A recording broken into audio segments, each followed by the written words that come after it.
Hear ye, this session of the Record Journal Athlete of the Week Subcommittee hearing will come to order. I am the ghost of James Madison presiding. Please forgive my hair. Dolly is not with me in the afterlife. We are fortunate to have with us today the Attorney General, Mr. William Barr, sitting in for sports editor Brian Carpenter. Thank you, Mr. Barr. We understand you will be doing the show today, Mr. Barr. Is that correct? Well, I'll be doing a 4-minute version of it. 4 minutes.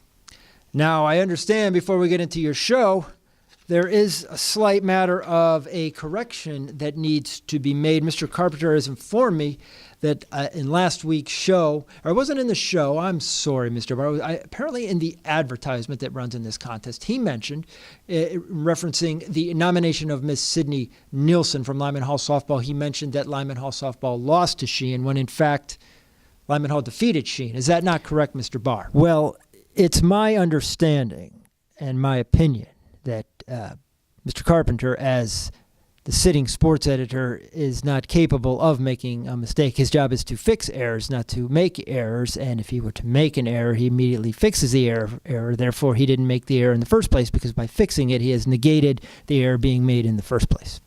I must confess, Mr. Barr, that your logic is completely illogical to me. Maybe it's a generational thing. I don't know. But let us move over now. I understand that there was an issue with the Week 1 winners video interviews. Is that correct? Yes, Mr. Madison. Those had to be redacted. And what about your slate of Week 2 nominees? Those two needed to be redacted on the grounds of Article 6E, Paragraph 3, pertaining to compromising all Record Journal deliberations or perhaps compromising third-party confidentiality issues as well. Those are redacted too. Hey, can we get this clown out of here and get Carpenter back in here? It's time for Record Journal Athletes of the Week.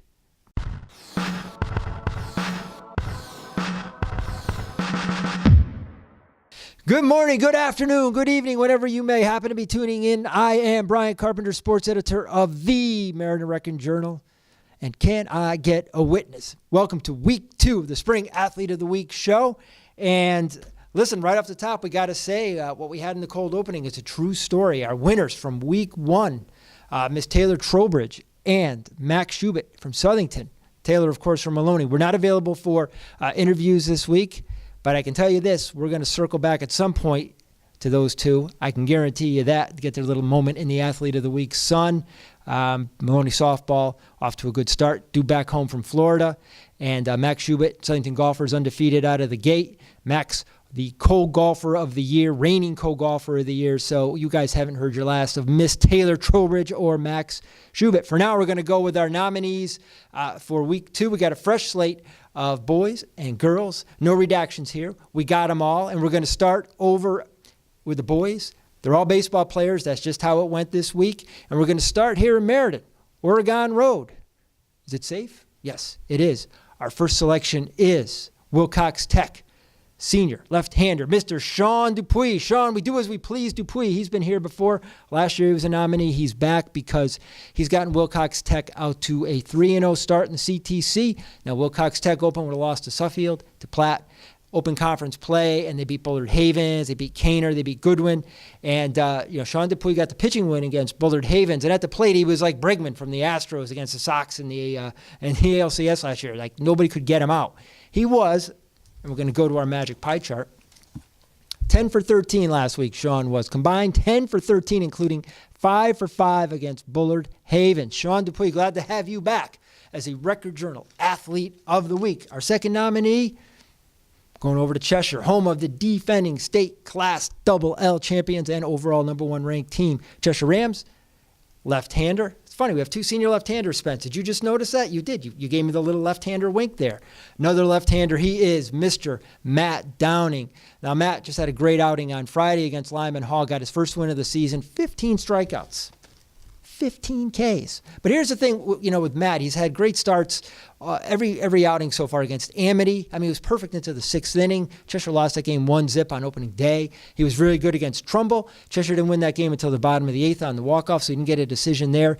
He gets his first win against Lyman Hall, but really, Matt is like what Pedro Martinez used to be back in his heyday with the Red Sox, where, he didn't always get a lot of run support, so his record could always be a little misleading, but Matt's numbers are just lights out. His ERA is 1.01 as of this filming. 1.01 in 20 2/3 innings. He has given up just 8 hits, and he struck out 31. Matt Downing, a big reason why Cheshire won the state championship last year, and another reason why Cheshire could very well win another this year. Matt, glad to have you back as an Athlete of the Week nominee here in Week 2. Our third nominee, he is also a baseball player. We're going over to Cheshire, right up Route 10.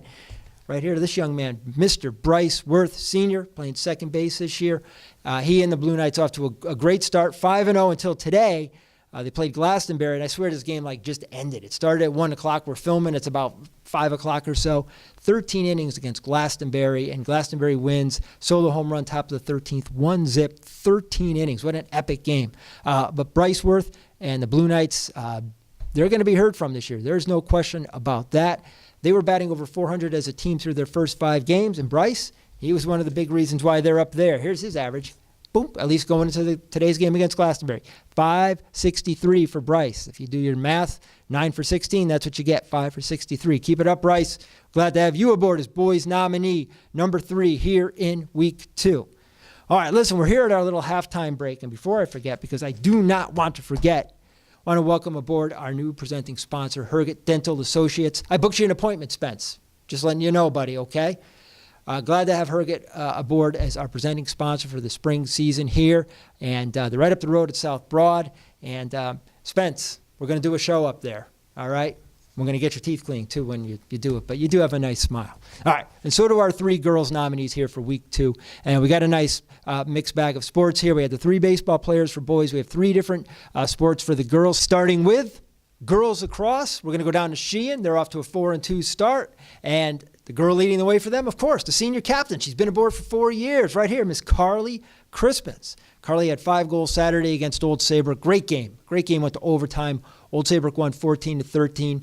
Sheehan girls, though, good program down there. One of our favorite coaches, Carissa Zibikowski. They're looking to return to the state tournament for the 4th straight time, which would make it 4 for 4 for Carlee.